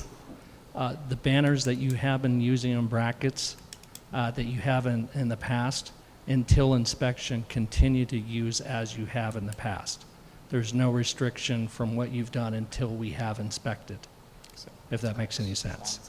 No flags. Flags are banned. So that's not to say that they're continue as you have been in the past. Just if there's any new additions or any new brackets you want to put on, provide notification. Great. Great. Thanks, Kirk. Perfect. Kirk, we appreciate you coming and able to meet you. Yeah, So you bet. thank you. So we do have an ordinance on this one. So we have a motion. Make a motion that we approve ordinance 2021-22 as Second. presented. Motion is second. Let's do a roll call vote. Let's start with Councilman Ince. Aye. Aye. Aye. Aye. Aye. That passes 5-0. Let's do number 7. Let's go. Mr. Mayor, we also need to approve the power pole attachment agreement. Oh, sorry. Yeah, that's right. I did see that there. Thank you. So we have the power pole attachment agreement as well. That was just a franchise agreement we approved there. Motion for the power pole attachment Make a agreement. motion that we approve the power pole attachment to the prior ordinance. Second. Councilman Ince? Aye. Aye. Aye. Aye. Aye. That also passes 5-0. All right, let's go to municipal fee schedule amendments regarding the cemetery regulations for the niche walls. This was our staff representative, Bruce Cox. I don't see him here. Do you want I'm here. to talk about it, Lisa? I'm here. She raised her hand. Either one of us, but Lisa spoke up first. Yeah. Thank you, Mayor and Council. I appreciate Bruce trying to get some outline of ideas to us to make sure that we adopt some ordinance amendments and fee schedule amendments so that we can start selling some of the niche spaces in our newly constructed niche wall. So we reviewed the city ordinances regarding burial spaces, and I just decided let's just add new provisions for this niche wall because it's a different animal than a burial space. So where it was applicable, we just used that, but you'll see here in our Title 8, Chapter 3, we've just added a few new sections talking about the new niche wall, adding some regulations, adding a new definition. I always say you learn new things all the time, and evidently inurnment means essentially putting some cremains into an urn. And I took some liberty with that to also call it putting that urn then in the niche space. So that's going to be our definition of inurnment, is putting it into the niche space. And then we added a provision just on some of the regulations of opening that. You know, we don't want to open those very often. And some provisions because the fees do include, I think, a 2-line nameplate. So there's some regulations on those. So that's the ordinance amendments. That's ordinance 2124, adding ordinance provisions to address this. And then we also have a resolution addressing the fees that we're going to charge for these new niche spaces. So in our fee schedule, again, we have fees for burial rights and interment and perpetual care fees. So we just duplicated that and now have another section of our fee schedule that just talks about niche spaces. So we've got burial spaces and then just another chart for the niche space. Staff is proposing sort of a tiered fee schedule because the top row, it has a little bit more priority because you can see it and you don't have to lean over and look. And you know, the next row is good for short people, and then you have the bottom row. So we do have a diagram of that. The diagram is the combined fees. So you'll see here to purchase the space, it ranges from $400 for the lower row to $700 for the top row. And then to put the cremains into the niche space is included in that cost. It's not as difficult as a burial. So we include that, and then we are recommending a perpetual care fee of $200. There's a perpetual care fee for burials as well. So just for these, we're recommending $200. I wanted to have those separate because, you know, we do have a fund. So for finance, rather than just lumping them all the same, I think it's best to have that line item, that $200 is the perpetual care fee. It's paid at the same time, but just for financing purposes, it's a separate line item. And we use the same definitions of resident as we did for our cemetery. Now, this is something that the council can certainly discuss, but from staff's perspective, you know, these are going to fill up just as quickly as your cemetery. So I think that has held that only residents and only on an immediate need basis. So it's the same as your cemetery. Now, can you get 2 urns in one? I think you can only do one. I think in prior discussions, it's been stated 2. I thought it was 2. Okay, let's Possibly to see. do 2 in this one. It is 2. So if we do 2, they don't have to pay another $700. They already own their little cubby, right? Right. For the 2, husband and wife, or whatever. Probably it's have to gonna be. pay the second inurnment fee, Because you have to open it up. because you have to open it up. But we're not charging that. It's all lumped into one. If you're, But there's a separate fee. if you're opening it up on a separate occasion. Then we'd have to have a separate fee for that, but we don't have that right now. It's an ordinance. Well, that would be the, I see what you're saying, because it's currently listed as included in the price. Included in the price. You don't want to pay, again, for the thing you already own. You just want to pay a small fee for opening it. That might be Okay. it. Only one set of cremains in an approved urn or container may be allowed to be placed in a single niche space. So that is in your, the ordinance provision. But I thought. If I you'd was like me to always discuss said that it was further, Bruce had always told us there was room for two. I can take that back to him. My recommendation would be to adopt this as it's drafted. I think we had a discussion about that, but Bruce would be able to respond to that better than I could. But we could certainly bring back an amendment, but in order to try and get this done by the end of the year, I would recommend that you approve it, and then we can bring back a follow-up, either staff report or, proposed amendment Yeah, if two is. please look Well- into that, because I do know that it was, It was It was stated. discussed. And I do want to add a tweak to it as well. I've talked about the idea of possibly putting columbariums up at Freedom Hills for veterans specifically. I don't know that we'll be able to do that, but if we do, I would not want to charge a resident a transfer to remove remains and put them in at Freedom Hill. Right. So I would like to make sure that we have some sort of future proviso carve-out for that if they are being disinurnment to another location, that's just a weird word, to one of our other cemetery locations for these remains. I don't have a problem for veterans saying there's no transfer fee for that. In I think we regards need to that, Need to say, though, if it's a veteran moving for the purpose of a veteran area. Yeah, Because moving- otherwise, you're going to have people that in 40, 50 years, when this niche wall doesn't look so good, they want to move to the new niche wall. And it would- Sure, yeah, no, this would be specifically, if we ever do designate a veteran-specific area, that a transfer wouldn't cost to do that. and we'll worry about that amendment if and when that occurs. Well, you got to I'm pre-plan for it. fine with it.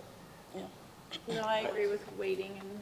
I will making share sure- that it will, as we go through our budget discussions, it is in our budget proposing a niche wall up at Freedom Hills for this veterans and also additional niche walls at our current cemetery. Okay, so- They actually pay for themselves, and so that's we'll see how fast this one fills up with this, which will help dictate how many more we propose in the next budget, since they are self-sustaining, so.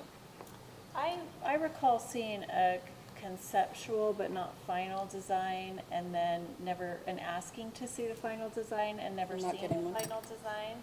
And, I definitely wanted to see a full comprehensive design, included seating, and I'm not seeing that.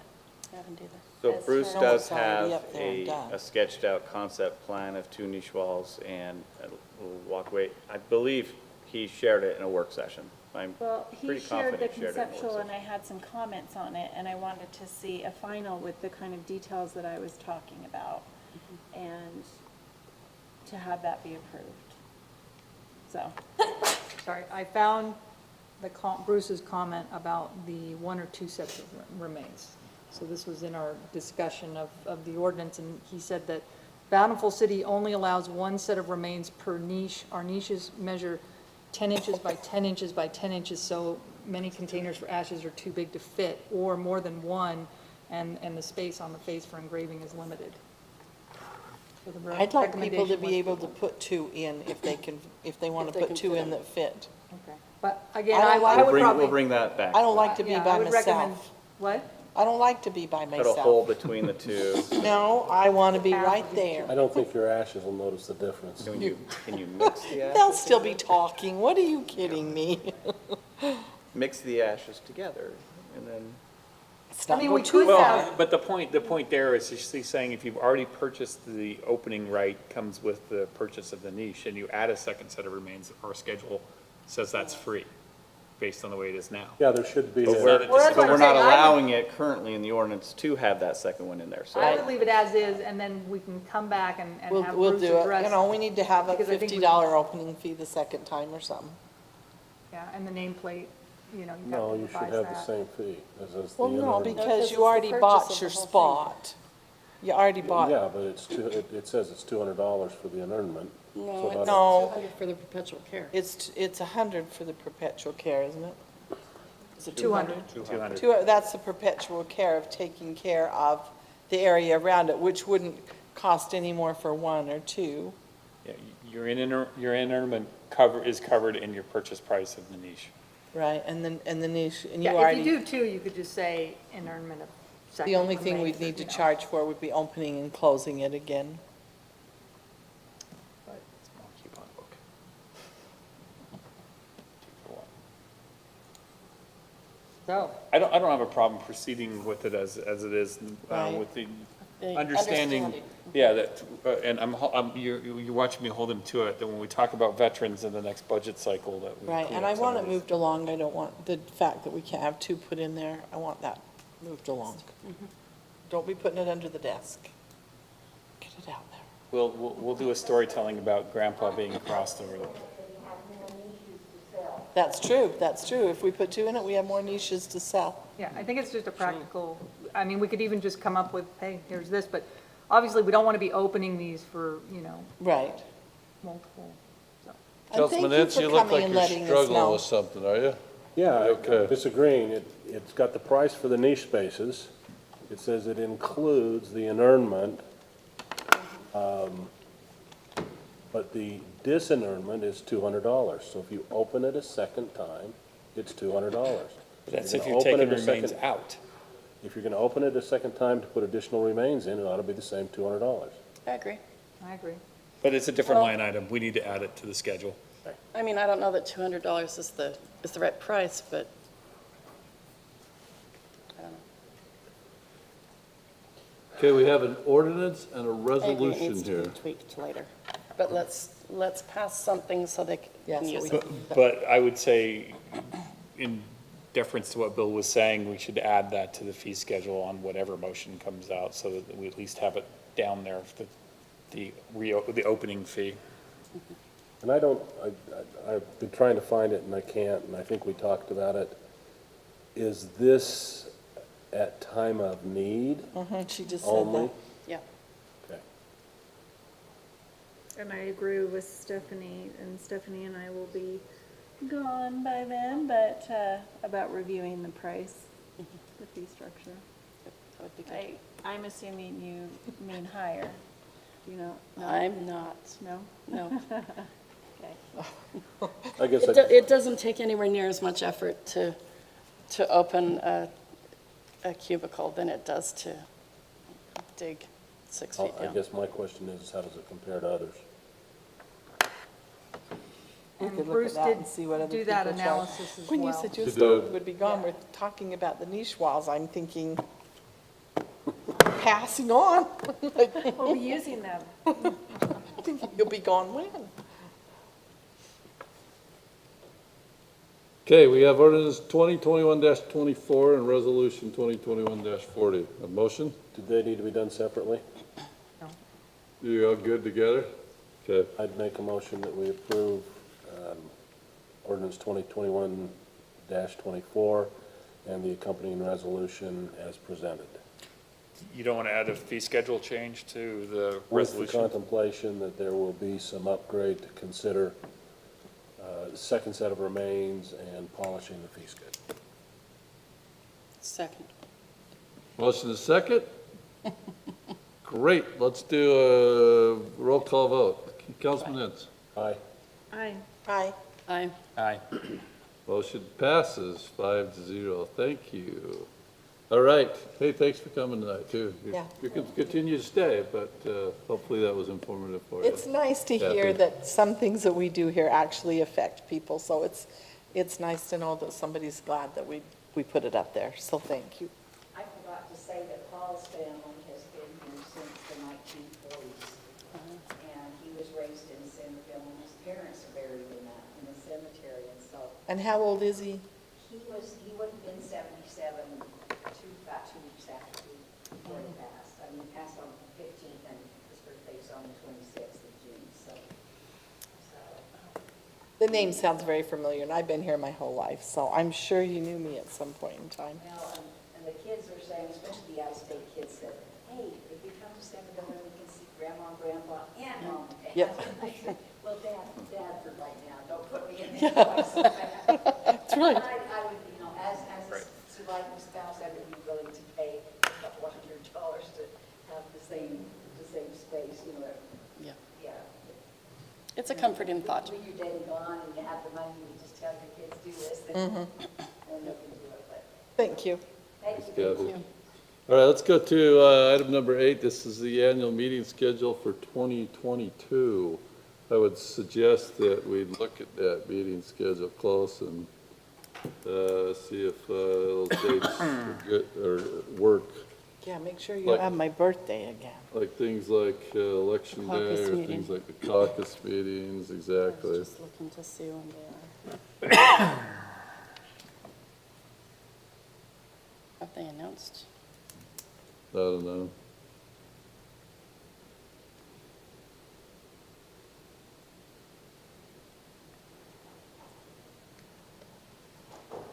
Seems like a reasonable schedule to me. Yep. Can we move November 1st? November 1st is Tuesday. Don't have election, so we're good for me. There's not an election next No year. election. We've generally only, haven't we only moved it for the We've only moved it for local elections. election? Yeah. Yeah. There was a time, there was some debate on the Republican caucus meetings that Yes. might have conflicted at one time, but I don't believe it conflicts anymore. Okay. I don't That was in attend those April, not, March or April, not. Yeah. I believe it was, it's been March. Again, I don't attend those, so I don't I'm know. seeing I don't know when an the announcement Democratic of caucus caucus is. meetings, but I can't see what year. And they say April 2nd. Is that a, April 2nd is not a yeah, night, so so. Not being able to not being able to find the information. find that, motion to adopt the annual meeting schedule. So moved. All in favor? Aye. Opposed? Great. We have 4 minutes to review and accept. November 16th canvass, November 16th work session, November 16th city council, and November 16th closed session. Do we have any changes to any of those that anyone looked at? I didn't see any. Motion to adopt the minutes as recorded. Second. All in favor? Aye. Aye. Opposed? Great. Let's go to the city council report. It's Councilman McEwen's turn this week. Yeah, I'm confused because I just reported on the mosquito abatement, so I don't really have any I report. thought you did too. Yeah. It hasn't gotten switched. You're doing a great job. I haven't seen mosquitoes in the last little while. Well, everyone asked that question. As long as it's below 50 degrees, they won't fly. Saying he If just it's above reported. 50 degrees and you see them, you can even schedule. They just, That's true. Robin saw one in her yard, so she said, George has got to report again. absolutely. Well, you know, George, Gary what Hatch, did- our district manager, is a Centerville resident, so I'm sure he'd be happy to come out and talk to us at any time. So I don't have a report for tonight. Thank you. Mayor's report. Let me go through mine. So since we met last, I was on a committee that approved, I was one of 4 or 5 mayors that we had not submitted any road projects for third quarter. We did last year. A couple, 3 years ago, COG approved third quarter sales tax to go to cities that submit projects for new road projects. There's about, depending on the year, 12 to 15 million a year. And so they have independents. They had those that hadn't submitted. That went through COG. It was, we did submit for the 1250 West Extension last year. And I noticed, and I emailed Brant, I think I emailed Brant, I know I did Kevin and Mike as well too, that we maybe need to look every year at just submitting something, because there were some crazy submissions. Fortunately, the committee was level-headed enough to say, no, we probably shouldn't accept those submissions. Let's keep it with new roads. So that's something that we need to be aware of and do every year. And that happened in COG that was substantial and significant that I wanted you to know about. I think our Parks and Rec Department for the Christmas lighting, and I think Bryce for the Christmas party and others that helped out. The Christmas activities have been quite enjoyable so far, so thank you for everyone. Last Saturday, I went to South Davis Metro Fire Training, and I think that we all got emails on it. There's a few people that came. The Chief Stone said he wanted to try and do that every 4 years. Even though I sit on the board, I found it informative, and helpful, and in knowing more information about South Davis Metro.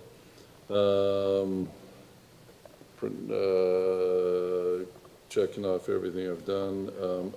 And then two things scheduling wise. I want you guys to know that I'm doing an open house on January 4th from 5 to 6 for Tammy and Stephanie, and hopefully you guys can both come and let your friends and family and friends and neighbors know.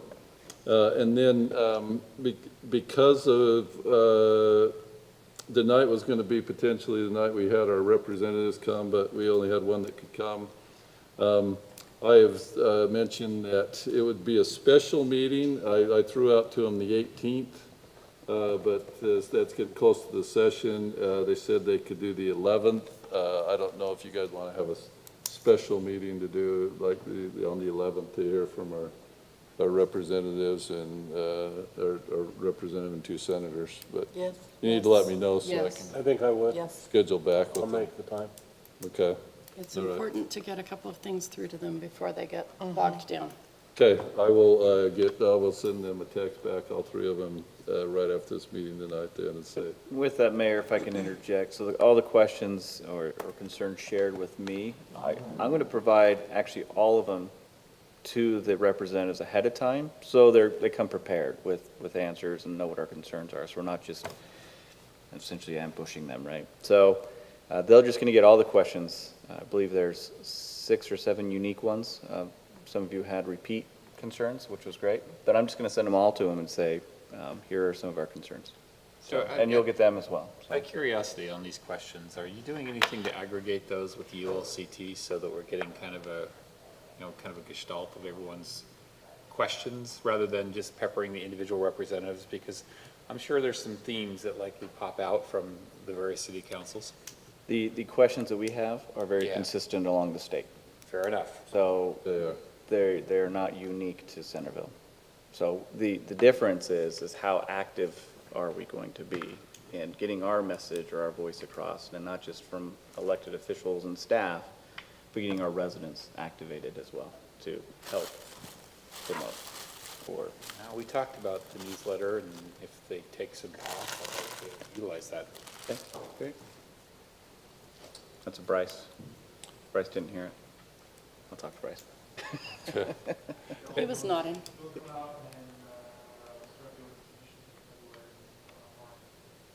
Too late. Too late, yep. We'll talk about it. We might have to have news flashes that follow the session. The Centerville Bill Tracker, what we're watching and why. Well, that's a good idea. Any other questions for me? I think that's everything out of my report. Great. City manager report, Brent. Great, thanks, Mr. Mayor. I have a number of items. Shortly after our meeting, Curtis called me regarding the land swap with the library. So he is working on that, so it's kind of timely. He responded to my original call and email, but he needs to work with the library because they actually have to purchase the property from the county. And so he's trying to figure out that mechanism on their end before we do the swap. So he's working on that on his level, but there's definitely interest from the county to make that happen. Spoke about that. I met with UTA this last week regarding Front Runner. The UTA has been awarded $235 million from the state legislature to double track portions of the Front Runner. They're looking at ways to maximize efficiency. They showed some data showing who's riding UTA. South Wasatch Front tends to just ride amongst themselves. The big users are Ogden to Salt Lake, things like that. So they're looking at areas to try and double track to add either more trains or just have more express front runners, so they don't have as many stops. It doesn't impact Centerville too much. The double track will start Porter Lane South. I did again, ask questions about potentially double track in a station here in Centerville. That's in their long term, but definitely not of interest right now with this $235 million. But I just kind of shared that's our concern, of course, is as we develop the west side, if it's a multimodal center, what do we do? That really kind of matters if there's going to be a station there. So I've asked them to prepare a one-page executive summary that I can share with all of you on what they're working on. So they'll get that to us. In that meeting, I also shared, Not only, can I just jump in real quick? Not only what they're working on, but the potential process for a collaborative discussion. so right? that's part of it. Because it is a chicken egg thing, right? Do we put a land use plan down that expects it, and then that will make it more likely? Or do you tell us it will be likely, and then we create the land use plan? I asked them to put something in there in this executive summary of where you currently are as UTA in double tracking a station. If it's nowhere in sight, okay. Yes, that's part of the discussion, is that collaboration, is we want to be Right, or involved. if it's nowhere in sight, can we take steps to get it inside? Well, the question is they're pursuing this $1.2 trillion infrastructure package, and it really is going to be contingent upon what kind of funding they can find. It's not necessarily a priority short-term for them. What they're working on is their priority. I did mention that we've got a number of things going on in Centerville. We have the West Davis corridor, the flyover, and that's impact to Centerville.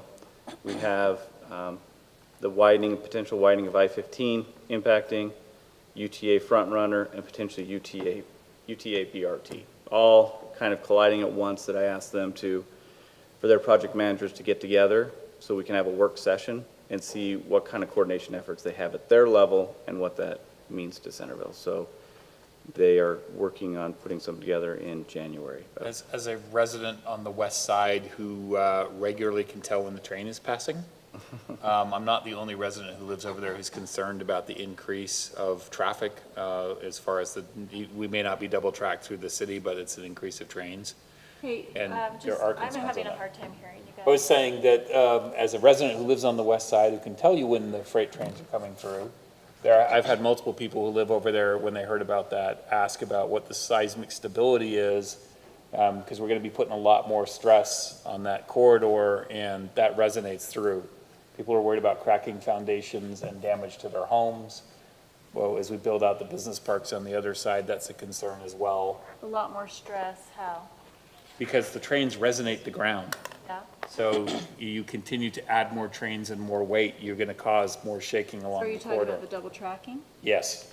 And he just said though that's. It doesn't primarily matter south? because the train travels more frequently because it double tracks on the other end. So there's people who are concerned about what the seismic impact's going to be on either side of that corridor. Great question when we have them come. So when they come, I'm going to be like, did you put down some meters? If not, I will show you my data. And then lastly, it's official, an application was submitted that Chipotle is moving into the Dairy Queen. So. Who? Chipotle. So they're making a pretty significant investment to upgrade the facility. That's official. The plan is to upgrade the facility, is that what you said? They are upgrading the facility, the water line. They're making a large considerable amount of investment investment to do to upgrade. But not to the point where the planning commission will even need to see it because it's the same use, right? Don't believe so. Yeah, they won't see it. Can I ask a question? Yes, sir. We are, for all intents and purposes, halfway through the year. Where are we on the plan update? On the general plan update, so Corey recently submitted for a Wasatch Front Regional Council grant of $60,000 to add in addition to our $80,000 to do the general plan update. The great thing about that grant, hopefully we're awarded, is we get to tap into the Wasatch Front Regional Council staff to assist in writing that grant, which would be very beneficial for us. So we're waiting to hear back the results of that grant, and it's going to happen. Our plan was always in the springtime. That's when people tend to be a little bit more active, and we'll be having open houses, things like that. So. I wonder if it is appropriate, based on the things that I have experienced, the things that we have seen. The plan update last time around was a for all intents and purposes, a non-event to the public. And I would like to suggest that we maybe task Bryce creating some interest in it. Yes, we absolutely, great thing about Bryce is doing a great job already advocating, sharing. So that's obviously going to occur, that we're going to Okay, well, be marketing it much more heavily than we have in the past. But again, we can put it out there, but we can't force people to come. I understand. All So, we can do is put it out there, but yeah. we haven't had the participation in the past. You know, there are some fairly significant things when you say consistent with the plan that are a byproduct of the plan. People just say, how did that get there? Sure. Well, because you never came and talked. Okay. Yes. Anything else? Yes. Scapeland Park. I want a sign. Yes. Yes. When? I'll follow up with Bruce, but the contractor, we're going to need to probably find a new vendor, because the vendor, we're a small project, so we're going to need to find a new vendor. The price has increased and demand has increased, so, but yes, thanks for the reminder. All right. And Brent, RDA, ACB meeting. Oh, I'll let you handle that, Jen. I have sent out a series of emails, but there is a need for an RDA, ACB meeting before the end of the year. Budget. There was a period of time where we maybe weren't going to have a meeting on the 21st, but it looks like we are going to have a meeting on the 21st, so I just wanted to confirm who is available that night for that meeting, and is that the best night to hold that meeting? You just need to make sure we have a quorum. We've been trying to work with our bountiful counterparts to be in attendance, and I worry they may not be available. So I want to make sure we have a quorum from the Centerville City side, As long as all our for sure. Centerville folks are here, then there will be a quorum. I'm not available. Via Zoom is okay too, Mayor, Huh? if you're participating I electronically, can that'd be do fine. electronic. You're on Zoom. We're looking for a duration of how long? Jake thinks it might be an hour, usually an hour or less, so, And Is are that for the we, whole meeting or for the ACB? just for the Yes, you ACB. and are we holding our It's closer to a regular half city hour. council meeting? Yes. So this is just for the hour beforehand? So we'll do it 6 to 7 and then have our regular. And our regular one from 7 to 7:30, that'll be fine. That'd be good. Dream on. 7. It's December 21st. We just have to talk Dream about on. That's the one that'll go 3 hours. Yeah, I'll ask the people if they're done yet. Somebody up here. I'll move it along. So should we move forward with the 21st then? Yeah. Is that okay with everyone? That's Okay, fine. thank you. So no, nothing next week. We talked about the 14th or what time? Right. Okay, Thank you Yeah, for that. You can disregard all my doodles. okay. All right, anything else? No, Mr. Mayor, thank you. Motion adjourned? So moved. Second. All in favor?